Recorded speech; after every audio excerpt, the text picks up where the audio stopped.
You say you want wealth, but you've ignored the source. You speak of success, but do not open the book where power begins. You chase techniques, attend seminars, collect quotes, but you have overlooked the truth that built the minds of every great man I ever studied. You have walked past the one place where eternal law is recorded without error. You have looked everywhere for a secret that was always in front of you.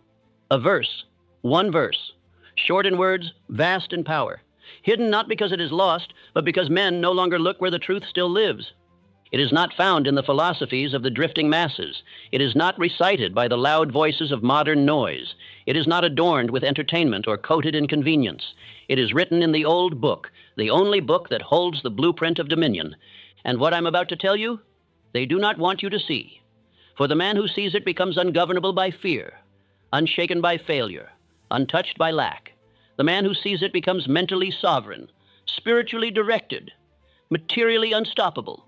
There is a verse in Scripture so powerful, so exact, so eternal, that if understood, truly understood, could rebuild your fortune, renew your mind, and free your soul from every lie of mediocrity that ever touched you. I will not give you that verse yet, because if I handed it to you as one more quote among many, you would do what most men do, nod, admire, and forget. But if you listen, if you follow me, if you stay through every word of this speech, you will not just read the verse, you will become it. When I walked with Carnegie, when I studied the minds of Edison, Ford, Rockefeller, Schwab, and Hill, I came to see that the most successful men were spiritual men, not in dress, not in ceremony, but in principle. Their minds were governed by invisible law. Their actions were born of a belief that they were not puppets of fate, but sons of law, masters of themselves. And behind every one of them, whether they could name it or not, was this verse. Whether they knew its chapter or its book, their lives echoed its reality. They obeyed it in practice, even if they never recited it aloud, and that's why they rose. I am not here to entertain you. I am not here to comfort you. I am here to reveal what the world hides. I am here to point your eyes back to the truth that formed the foundation of every great life, and to tell you that you are not exempt. If your life is in chaos, it is because you have violated law. If your finances are lacking, it is because your thoughts are disordered.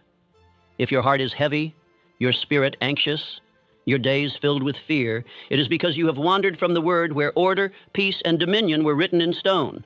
But the good news is this: the word has not left you. The law has not changed. The door has not shut. What built empires can still build you. What shaped kings can still shape you. What guided the steps of wealth can still guide your next one, if you will listen. I spent a lifetime studying success. I watched men rise from poverty to power. I watched boys become builders of industries. I watched minds unlock riches because they obeyed spiritual law, even when they did not call it by name. And every time I traced it back, not to technique, not to trend, not to ambition, but to one truth, one eternal truth, buried in one verse. And if you want it, if you want to know what they don't want you to know, you must stay. Stay for every part.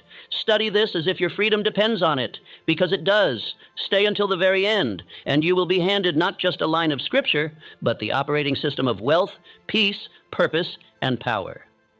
Let me say this before we begin. This is not for the casual man. This is not for the drifter. This is not for the man who listens once and forgets. This is for the man who writes, who applies, who moves. This is for the builder, the seeker, the one who is done playing with shallow thought. You are standing at the edge of a new world, but that world will not be handed to you. It must be spoken into existence. It must be commanded through law, and the law must be understood in full. The verse is coming, the truth is near, but only for those who stay until the end.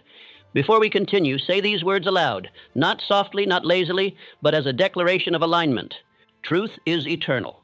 I build on law. My success is rooted in spiritual order. Again, truth is eternal. I build on law.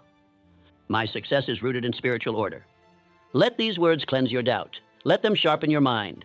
Let them call your soul into alignment. For the truth you are about to hear is not suggestion. It is structure. It is law. And once you see it, you will never again ask for permission to prosper. Let us begin. As a man thinketh in his heart, so is he. That is the verse they never wanted you to see.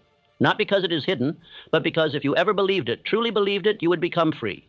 Free from fear, free from excuses, free from dependence on anything except the command center of your own thought.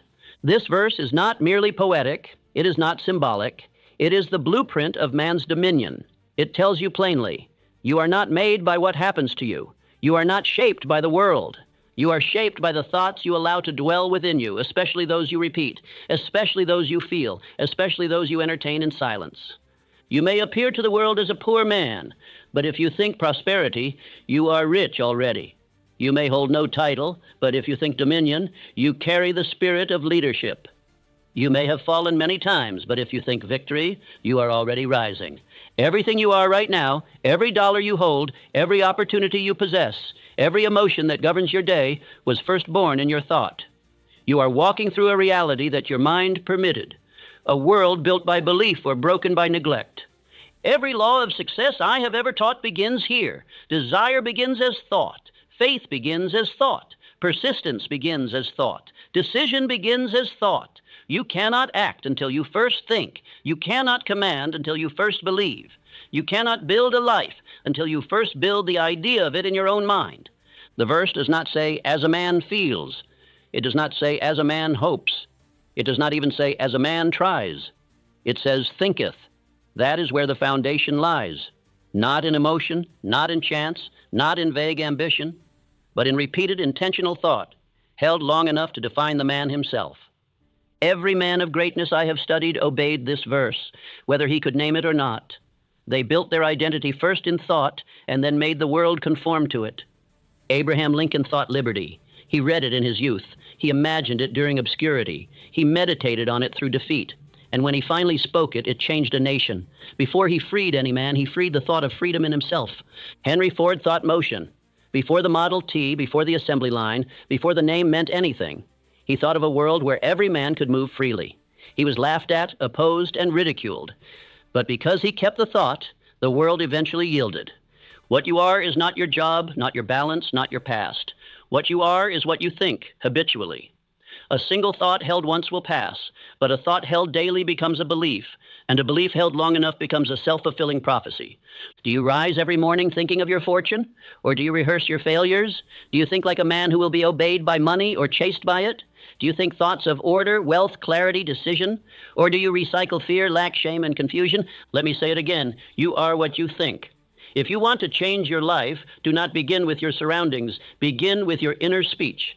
The conversation you repeat inside your heart becomes the life you see with your eyes.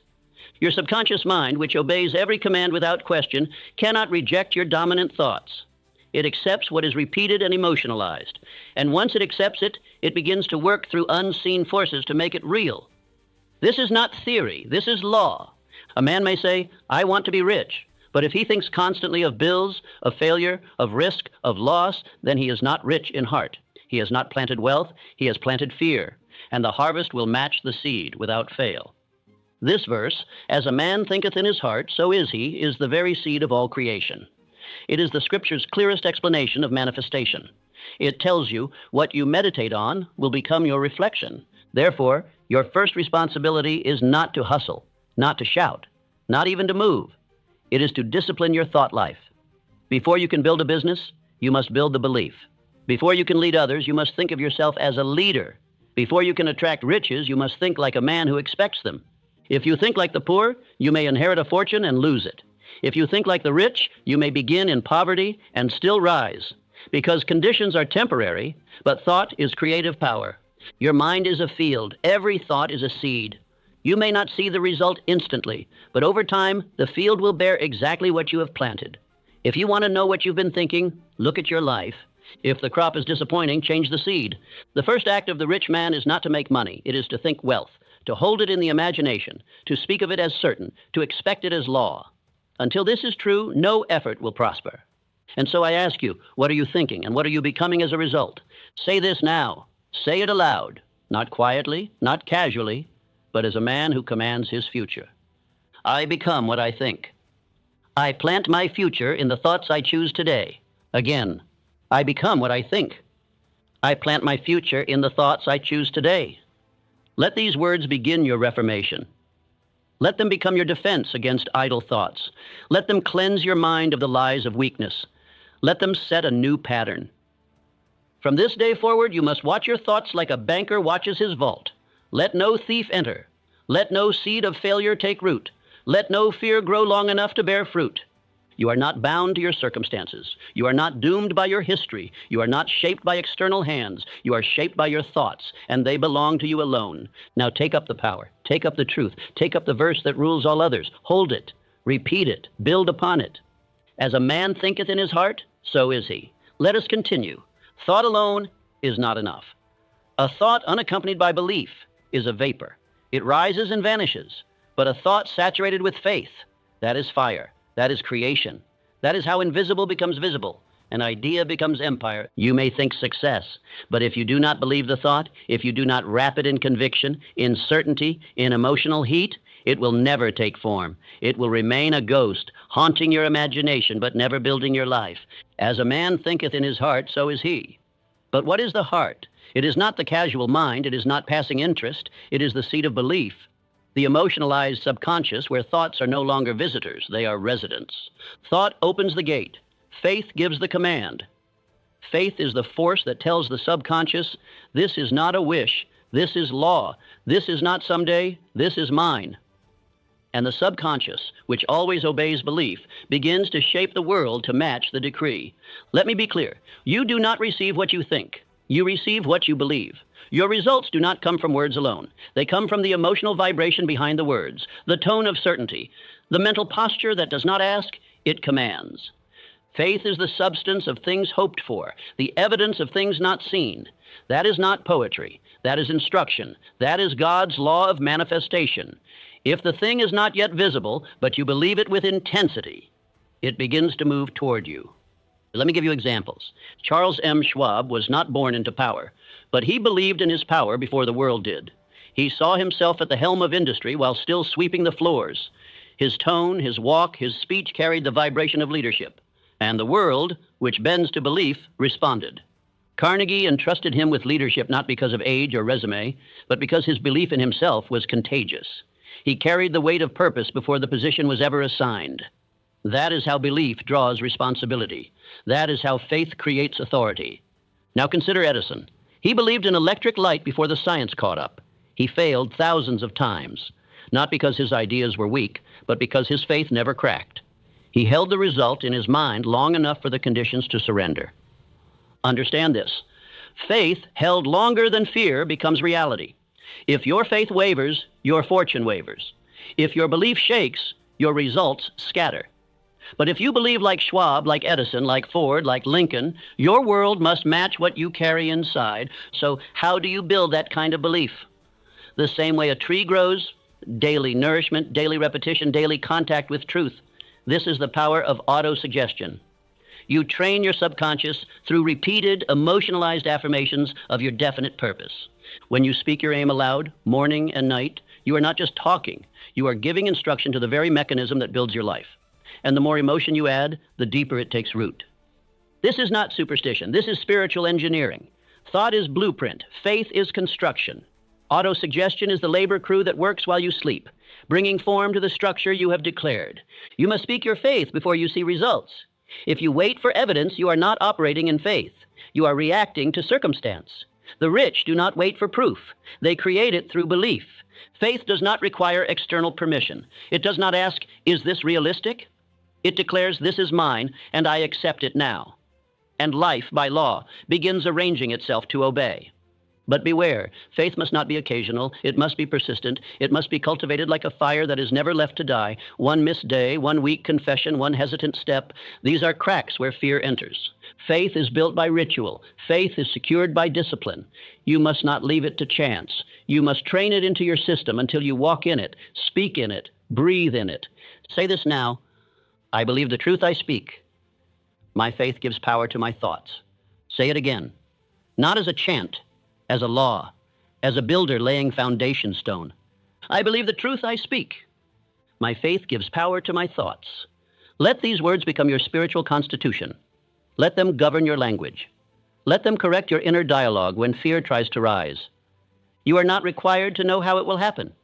You are only required to believe it will. Faith handles the mechanics. You supply the certainty.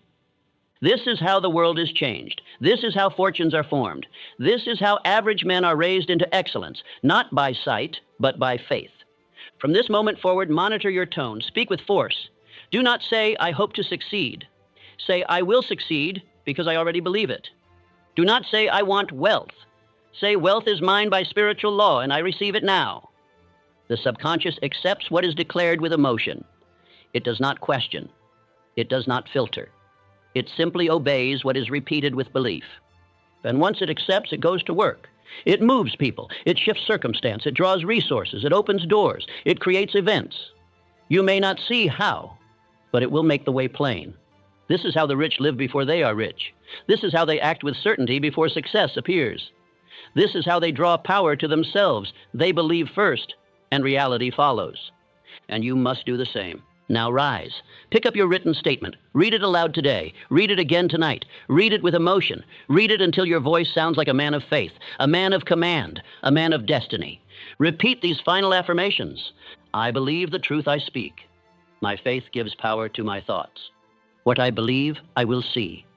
My mind is a builder. My words are orders. My faith is the engine. Let us continue. Whatsoever a man soweth, that shall he also reap.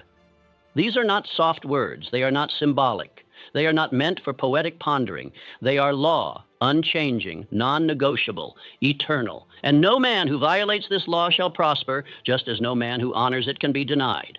Every thought is a seed. Every sentence you speak, every emotion you repeat, every image you entertain in your mind is a seed dropped into the soil of your future. You may not see its fruit tomorrow, you may not see it next month, but you will see it. The universe does not forget what you plant. It does not misplace your thoughts. It does not skip over careless words. It returns your thoughts in kind. Fear planted grows fear. Doubt planted grows delay. Boldness planted grows opportunity. Repetition multiplies it. This law cannot be bribed. It cannot be tricked. It cannot be circumvented by shortcuts, excuses, or charm. You may climb high through deceit, but if you have planted pride, corruption, and fear, the fall is already scheduled. The law is blind to appearance, but loyal to substance. You may envy the man who rises fast, but observe long enough and the harvest of his inner world will come. If he planted truth, he will thrive. If he planted vanity, he will fall. Time reveals the roots of every man. The greatest fortunes ever created began with a consistent planting of thoughts, decisions, and disciplines. The greatest ruins always began with neglect, fear, and foolish seed. John D. Rockefeller did not build Standard Oil by accident. He did not win because he was lucky. He was not favored by chance. He was intentional in seed, relentless in order, and disciplined in thought. He planted value. He received value. He planted scale. He received empire. He planted stability. He received legacy. His life was a series of deliberate plantings. His mind was organized farmland, and his harvest matched the care of his cultivation. Most men sow without knowing. They toss seeds carelessly in every direction. A little envy here, a little fear there, a little laziness when no one is watching. Then they cry out when the weeds of poverty overtake their life. But the harvest only follows the hand. You are harvesting today what you planted yesterday. That is not meant to shame you. It is meant to awaken you. If you do not like the fruit, change the seed. If you do not like the environment, change the thought that built it. You must now begin to audit your seed. Every belief you hold, every sentence you repeat, every fear you entertain, every excuse you protect, every delay you justify, these are seeds. You must no longer say, I can't afford that. You must no longer say, that's not possible for someone like me. You must no longer say, that's just my luck. These are curses you speak over your own harvest. If you want wealth, you must plant it, not just in bank accounts, but in mind, word, and daily movement. You must think wealth when no one sees. Speak it when no one agrees. Build it when no one claps. Every morning is soil. Every evening is reflection. Every thought is a seed. Every word is a decree. Every action is a planting. And the man who understands this becomes the master of his own field. Let the lazy mock this law. Let the drifting man call it superstition. But they will reap a life of confusion and say it was fate. It was never fate. It was farming. Now ask yourself, what have I planted today? What am I watering with repetition? What am I feeding with imagination? What will grow from what I allow to live in my mind? Do not pretend ignorance. You know what you're sowing. If you've been careless, decide now. Pull the weeds, burn the field, and plant again with thought, faith, and fire. If you want a new life, you must plant a new harvest. And if you want that harvest to come in full, you must plant daily. Discipline is the hand that never forgets to sow. Say this aloud. I sow wealth daily. My harvest is guaranteed because I plant with intention. Again, I sow wealth daily. My harvest is guaranteed because I plant with intention. These are not affirmations. These are the voices of your next season. Speak them as a farmer speaks of rain, with reverence, with urgency, with unshakable expectation. There is no such thing as an idle day. There is no neutral ground. If you are not planting with purpose, weeds are growing by default. The field does not wait for your decision. It responds to what is active. If you skip your morning thought, the weeds speak for you. If you neglect your spoken aim, the fears whisper louder. If you walk through the day without attention, the harvest becomes accidental. And accidental harvests never bless the man. Plant only what you want multiplied. Think only what you want repeated. Speak only what you want returned. Act only in ways that water your destiny. This law governs empires and individuals. It is the reason some rise and others remain. It does not care where you begin. It only cares what you do with the field you've been given. You have been given today, this moment, this mind, this soil, and it is waiting for your command. Do not end this day without sowing something. Do not sleep tonight without naming the thought you wish to multiply. Do not walk through life casting shadows when you could be casting seed. The law is watching. The ground is listening. And the man who plants with purpose owns the future. As a man thinketh in his heart, so is he. That single verse contains the origin of all identity. Not as he wants to be, not as he hopes to be, not as others say he should be, but as he thinketh in his heart, so is he. The heart is not the organ that pumps blood. It is the inner self. It is belief. It is identity. It is the subconscious reality you carry beneath your words, beneath your posture, beneath your memory. It is the man you are when no one watches. No man receives wealth before he becomes the kind of man who can hold it. The riches never arrive before the identity. Even if they do, they vanish, because the man still holding the identity of lack will sabotage what doesn't match his inner frame. This is why lottery winners lose their fortunes. This is why sudden success destroys the unprepared, because you cannot keep what your identity cannot carry. Riches are not attracted to desperation. They are attracted to congruence. They come to the man whose thoughts, words, rituals, posture, and attitude match the life he says he desires. If you think in your heart as a beggar, no amount of outer striving will change your destiny. If you see yourself in secret as a failure, the world will eventually confirm it. You are never betrayed by life. You are only matched. So I say to you, you must become before you receive. You must walk in the identity of the man you are becoming before he ever appears in your bank account, your mirror, your network, or your reputation. This is not pretense. This is alignment. This is how the laws of the universe detect seriousness. You think as the man, so you become the man. And once you become the man, you receive what belongs to him. The identity must precede the evidence. It is not the money that makes the man. It is the man that makes the money. The world sees the harvest, but heaven sees the seed. And the seed is always planted in your inner concept of self. I ask you, what do you really think about yourself when no one's around? Do you feel equal to the fortune you claim to desire? Or do you still walk with hidden inferiority? Do you repeat statements of power in public only to whisper doubt to yourself in private? Do you speak of success and still carry the language of failure in your inner conversation? The truth is, you cannot rise above your self-image. You may temporarily fight your way forward. But if your identity is still that of the man who fails, who doubts, who apologizes for his greatness, you will find a way to return to the version of life that matches the man you believe yourself to be. This is why you must build identity like a fortress. It is the foundation beneath all wealth, all purpose, all confidence. No man has built empires on self-contempt.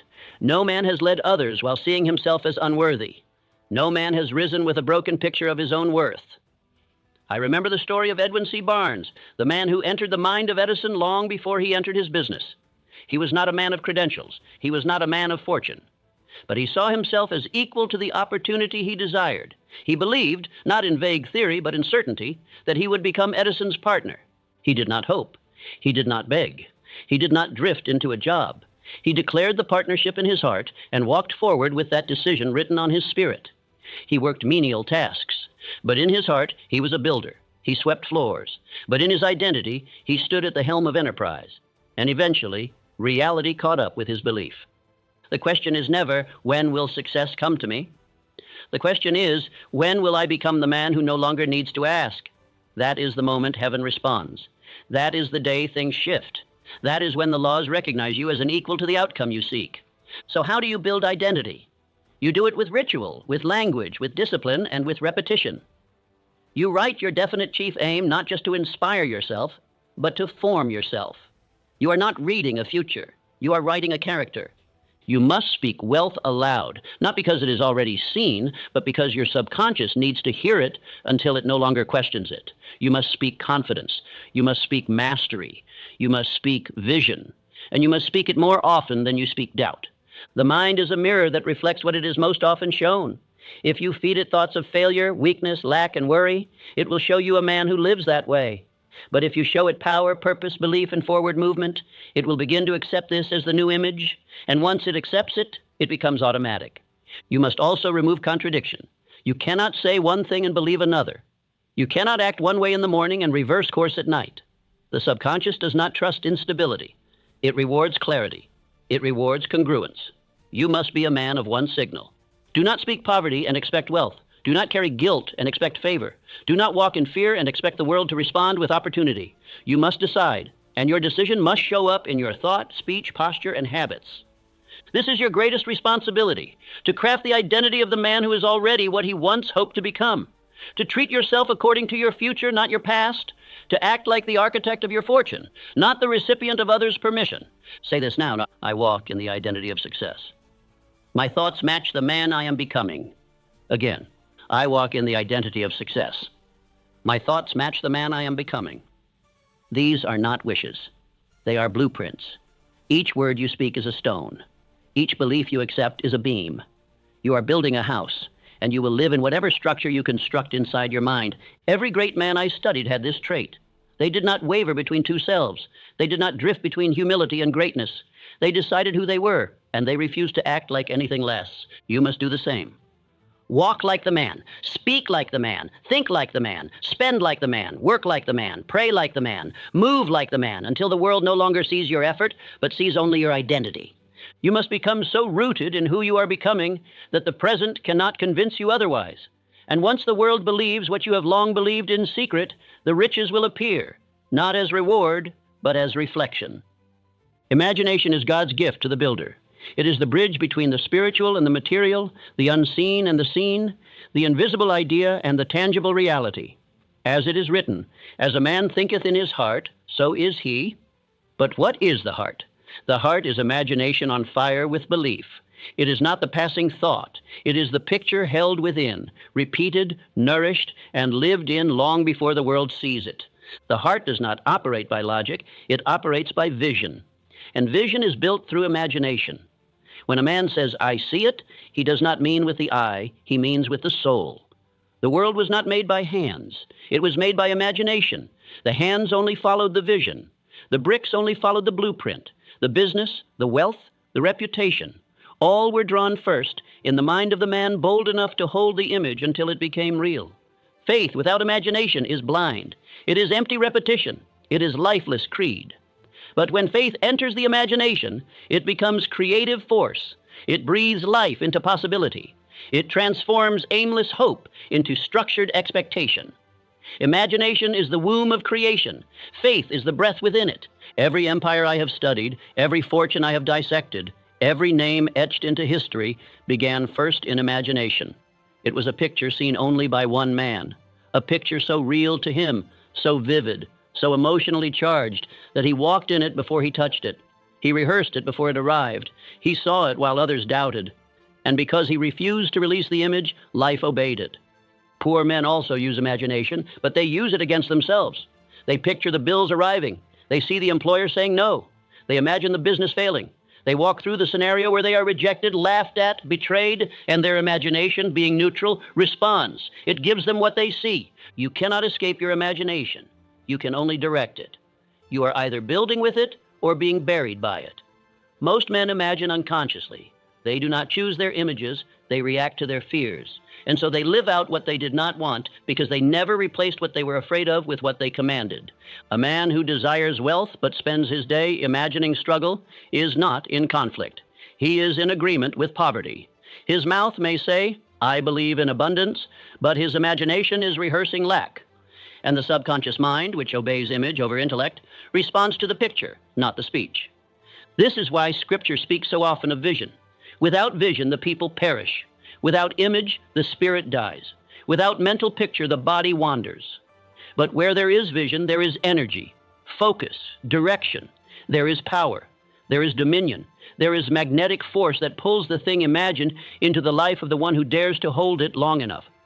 Let me give you a name, Andrew Carnegie. Before he ever held steel, before he ever laid track, before his name meant anything beyond a clerk's desk, he imagined a nation built on metal. He saw bridges, he saw rails, he saw cities. He imagined them so vividly that he felt responsible to bring them forth. He walked with the image of construction. He spoke as a man who would one day direct the building of an empire. His eyes were fixed, not on current wages, but on future structure. And that structure, first drawn in the mind, became one of the greatest enterprises the world has ever known. The rail did not come before the image. The wealth did not come before the vision. The factories did not appear before the blueprint. He imagined it, daily, with faith, and the image began to take form.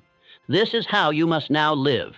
You must see it before the world shows it. You must walk in the scene you desire before the bricks are laid. You must learn to hold the picture until the world submits. Let me now give you 3 imagination exercises. These are not games. These are the disciplines of builders. 1. See the result. Each morning and night, close your eyes and imagine your goal as already completed. Not in the future, but now.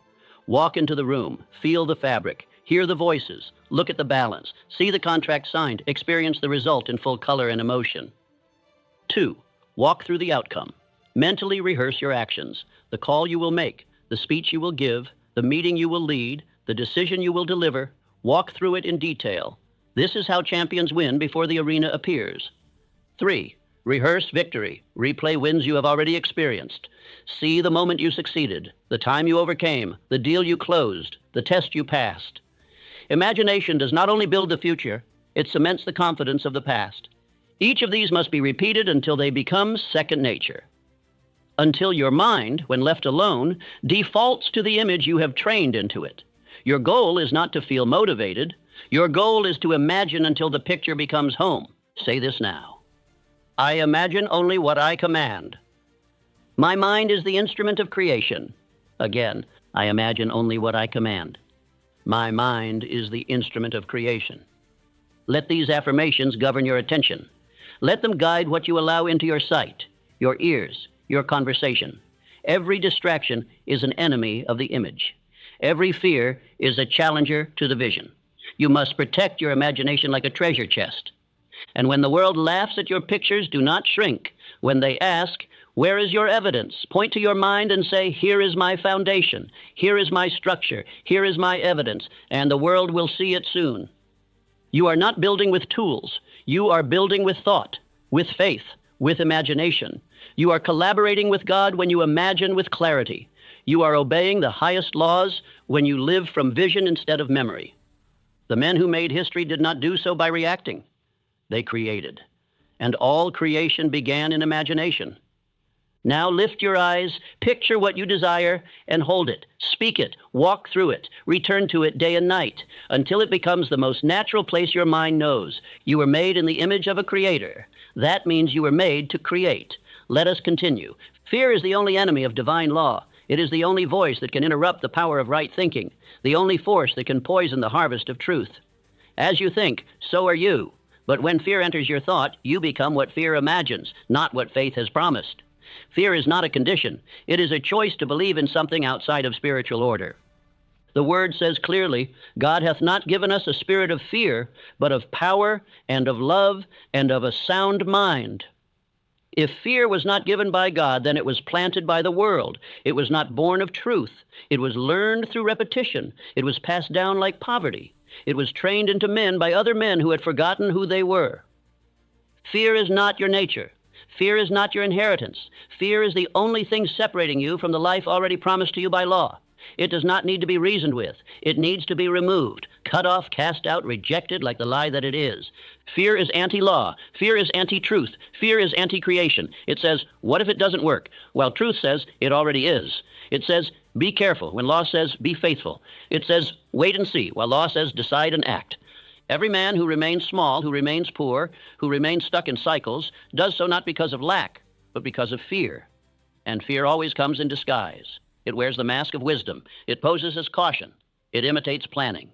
But it is always delay in disguise. You can trace every failure back to a moment when fear spoke louder than purpose, when the man who once believed hesitated, when the man who once moved with fire stopped to ask permission from someone who had never walked where he was going. Most men do not serve truth. They serve fear with more faith, more repetition, more obedience than they give to their goals. They speak the language of fear fluently. What if I fail? What if I lose it? What if they judge me? What if I'm not ready? These are fear's commandments, and most men obey without question. Let me tell you, you can either serve fear or serve your calling, but not both. The mind cannot hold two masters. If you give your thought to fear, your energy will follow. And once energy leaves purpose, your results collapse. You cannot rise while bowing to the voice of loss. Fear pollutes thought. It corrupts desire. It causes the mind to drift. It blocks the subconscious from receiving the command of your goal. It breaks the bridge between faith and creation. It turns bold men into silent watchers. And worst of all, fear delays harvest. The seed may be good, the goal may be written, the plan may be strong, but when fear enters, you stop watering, you stop moving, and the season passes, the opportunity closes. The window that was once open begins to seal. Understand this, fear is not passive. It is an active force. It is not neutral. It is poison. It is spiritual disobedience. Every time you allow fear to dwell in your thought, you break alignment with divine law. And the law does not honor divided minds. So what must you do? You must replace fear, not with more analysis, but with decision. Fear dies when decision enters, because fear thrives on hesitation. But decision silences the noise. It declares, this is the way, I walk in it. You must replace fear with movement. Even a small action taken in purpose weakens fear's hold. Fear says, don't take the call. Movement says, call now. Fear says, wait another day. Movement says, start now. You must replace fear with definite purpose. The man who is locked onto his definite chief aim cannot be shaken by passing voices. His eye is on the mountaintop. His feet move even when the fog covers the path. He is not fearless. He is faithful to something bigger than fear. I must tell you, fear does not disappear because you want it to. It disappears because you outgrow it, because you stop feeding it, because you begin feeding your faith more than you feed your past, because you stop rehearsing weakness and start declaring victory. Say this aloud. I reject fear. I walk in law. My thoughts carry no permission for doubt. Again, I reject fear. I walk in law. My thoughts carry no permission for doubt. These are not suggestions. These are eviction orders. You are no longer entertaining fear. You are commanding your thought into order. You are speaking to your soul with authority. You are reminding the law who is in charge. Do not delay. Do not debate fear. Speak against it. Move through it. Decide without asking. Write your goal again. Read it aloud. Take the step you've been delaying. That is how fear dies. Not in contemplation, but in conquest. You must now become the man who is too focused to fear, too purposeful to hesitate, too rooted in truth to drift. You must become the man who hears fear but obeys law. Because when you walk in spiritual law, fear cannot follow you. The moment you act in obedience to your higher calling, the chains begin to break. The confusion begins to clear.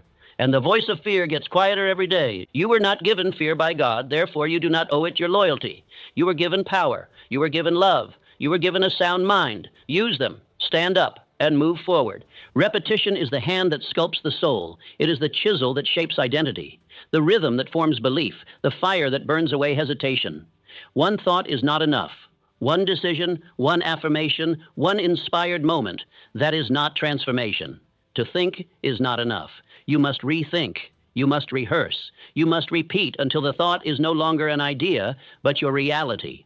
The subconscious mind, which governs your habits, your responses, your energy, your speech, your posture, your outcomes, does not change by accident. It changes only through sustained instruction. And the language it obeys is repetition, not logic, not emotion, not inspiration, repetition. This is why you can know the truth and still live in bondage. You can read every principle, quote every law, speak every verse, and still see no fruit. Because until the subconscious has been impressed, until the repetition has taken root, you are only a man carrying theory. You are not yet carrying power. Let me say it clearly. The man who repeats wins. The man who repeats with emotion, with belief, with structure, he becomes the man others admire, others follow, others study. Because repetition is not weakness, it is mastery. Even Scripture is repeated truth. It is not 1,000 ideas. It is one law spoken again and again. Obey truth, walk in power, speak no fear, act in faith. The great book does not change its law. It repeats it until the man who reads it becomes the verse he once studied. Likewise, success is not many things. It is one thing practiced many times, one purpose spoken every day, one aim written, read and lived until it becomes identity, until the mind can no longer reject it, until the heart no longer doubts it. In my own life, I learned this law the hard way. I knew the principles, I had the philosophy, but my external world resisted. My circumstances mocked me, and I realized it was not because I lacked truth. It was because I had not yet repeated it enough to become it. I began to write my definite chief aim every morning, every night. I began to speak it aloud with emotion, not casually. I began to imagine the result daily, not once a week, but daily. And over time, slowly at first, then suddenly, the results began to obey me. Doors opened, ideas appeared, people responded, because the man I had written down was now the man who lived in my subconscious, and the world cannot deny the man who is in full agreement with himself. Now I teach you the same. You must structure your day around spiritual repetition, not once, not when you feel like it, daily, repeatedly, without excuse, without delay. In the morning, read your purpose. Before you check the world, check your aim. Before you listen to voices, listen to your command. Speak your goal aloud, not like a student, but like a king declaring law. Feel it, see it, command it, and at midday, return to it. Speak your affirmations with intensity. Say them with power. Say them until your mind matches your voice. If you are drifting, this will anchor you. If you are doubting, this will correct you. Midday repetition realigns the wheel. At night, speak truth before sleep. The subconscious does not sleep. It works through the night. If you feed it fear, it multiplies doubt. If you feed it desire wrapped in belief, it begins building while you rest. Night is your sacred moment. End it with command. You must not go to sleep repeating the problems of the day. You must not entertain defeat as your last meditation. You must end every day as a builder, not a beggar. Repeat law, repeat purpose, repeat truth. This is how empires are formed, not in fireworks, in repetition. The man who lifts the same weight daily grows stronger. The man who speaks the same aim daily grows bolder. The man who repeats his purpose until it becomes unconscious, that man becomes unstoppable. Say this now. My mind obeys what I repeat. I master success by repeating law. Say it again. My mind obeys what I repeat. I master success by repeating law. These are not pretty sayings. They are programming. Every repetition you perform rewrites the software of your being. Your thoughts are code, your affirmations are updates, your beliefs are installations, and your identity is the operating system that emerges. The lazy man mocks repetition. The drifting man avoids structure. The wise man embraces it. Because he knows power is found in pattern. Law is found in rhythm. Identity is forged in the furnace of daily alignment. Let me now give you your schedule. Obey it, and your life will reflect the truth you claim to believe. Upon waking, sit up, breathe deeply, speak your definite chief. Aim with full emotion. Read it, imagine it, speak it again. Midday, take 5 minutes. Close your eyes, speak your affirmations, reconnect with the vision, see it again, say it again. Before sleep, reflect, speak your aim aloud, give thanks as if it's already done. Affirm your belief, sleep in expectation. This structure is not a ritual of religion. It is a spiritual engineering process. You are shaping the unseen, and the unseen will always become the seen. If you follow this pattern, your energy will shift. Your confidence will rise, your focus will sharpen, and your results will begin to reflect the law you are finally obeying. You are not a product of randomness. You are a product of repeated thought. Change the repetition, and the outcome must change. That is law. Repeat this now. My words shape my mind. My mind commands my world. My results reflect my repetition. You are no longer speaking by accident. You are no longer thinking without structure. You are now a man of rhythm, a man of daily fire, a man of law. In the beginning was the Word. Before the earth was formed, before the stars were hung, before matter had shape or name, there was the Word, spoken or unspoken, written or declared, whispered in faith or shouted in fear. The Word is always first. All creation begins in Word. All reality begins in Word. All change, all direction, all movement begins with Word. You are no different. You are not shaped by accident or fate. You are shaped by the Word you obey. You are the echo of your most repeated belief. You are the result of the speech you tolerate, the thoughts you agree with, the declarations you allow. You become not what you want, not what you admire, not even what you touch. You become what you obey. Most men do not fail from lack of ability. They fail from obedience to the wrong word. They obey fear. They obey doubt. They obey limitation. They hear the whisper, "You're not ready," and they stop. They hear, "This is too much for you," and they bow. They hear, "Who are you to expect more?" And they serve that voice as if it were their master. And so they become what that voice said, not because it was true, but because they believed it, because they gave it power, because they obeyed. Every day, every hour, the average man lives in response to voices. And the voice that wins is the one he follows most consistently. What are the voices you obey? Are they voices of law or voices of emotion? Are they voices of divine command or cultural confusion? Are they voices of truth or voices of doubt? There is no neutral thought. Every word you submit to either builds your foundation or weakens your structure. Every inner conversation is a construction site. You are either laying brick or cracking the wall, and every result you see is the blueprint you obeyed in word. Let me say it plainly. You become the word you obey. If you obey truth, you rise. If you obey law, you stabilize. If you obey vision, you expand. But if you obey fear, you shrink. If you obey doubt, you drift. If you obey the past, you repeat it. The power was never outside of you. It was always in the word you believed. And let us not forget, your own word is the loudest voice in your life. What you say to yourself matters more than what others say. And what you say aloud trains your inner mind.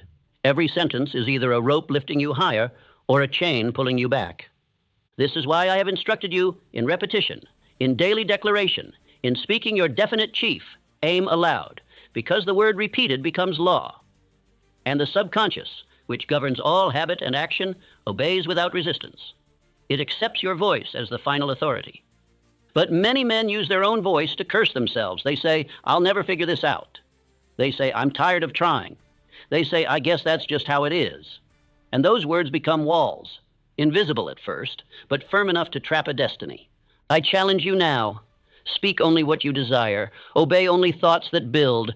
Refuse to repeat weakness. Refuse to agree with smallness. Refuse to submit to any language not aligned with truth.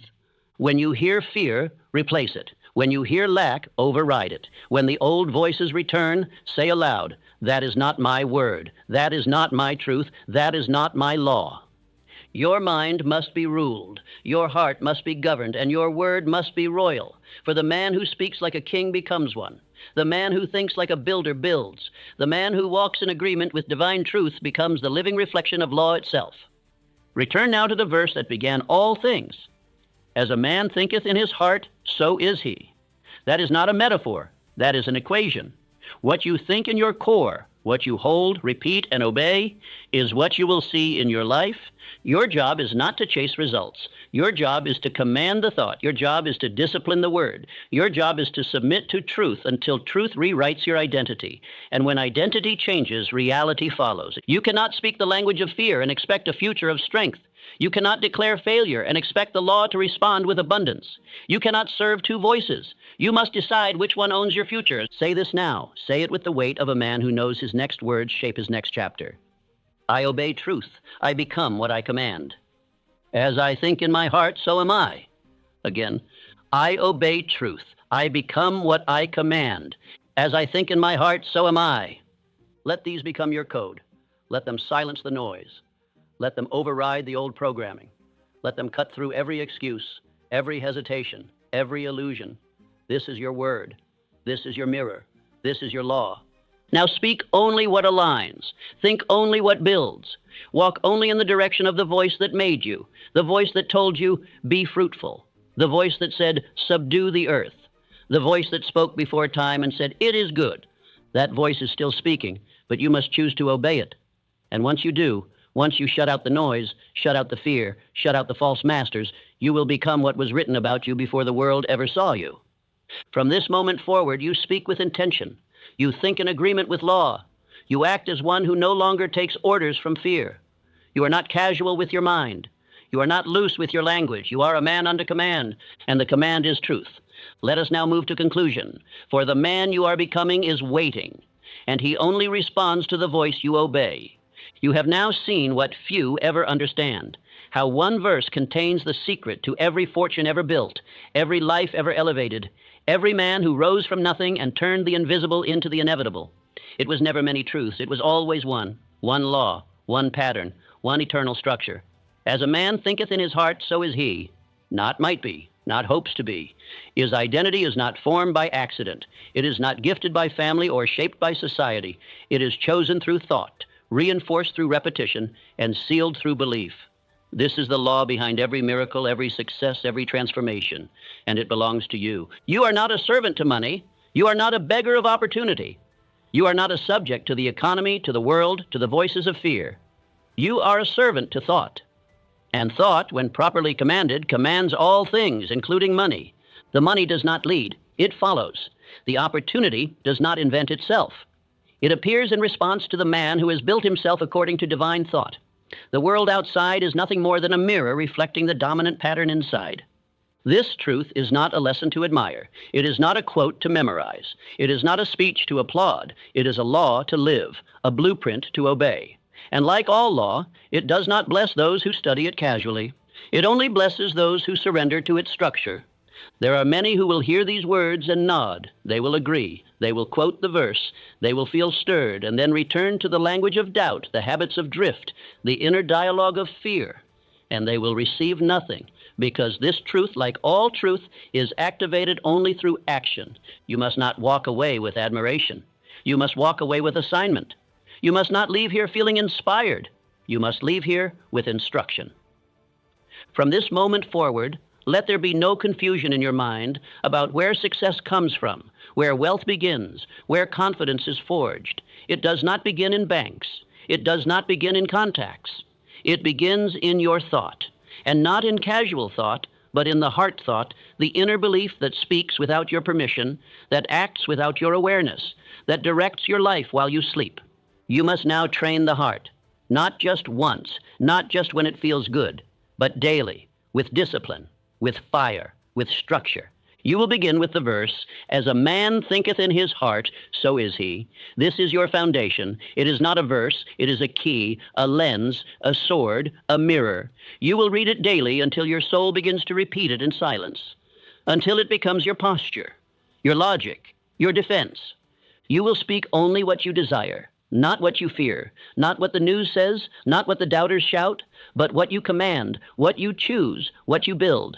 You will never again say, "I can't." You will never again say, "That's not me." You will never again say, "I hope it happens," because these are the words of slaves, and you were never born to obey fear. You were born to obey law. You will build your identity around truth, not the truth of your past, but the truth of your purpose, the truth of your divine origin, the truth of what God has already placed within you. You will not wait for others to confirm it. You will walk in it until the world must submit. You will move without fear, not because fear disappears, but because you no longer take orders from it. You will act while afraid. You will speak while trembling. You will take the step even when the fog has not cleared, because obedience is not based on comfort. It is based on principle. You will plant with intention. You will not sow random thought. You will not scatter your attention. You will not fill your mind with the weeds of contradiction. You will plant what you want multiplied and nothing else.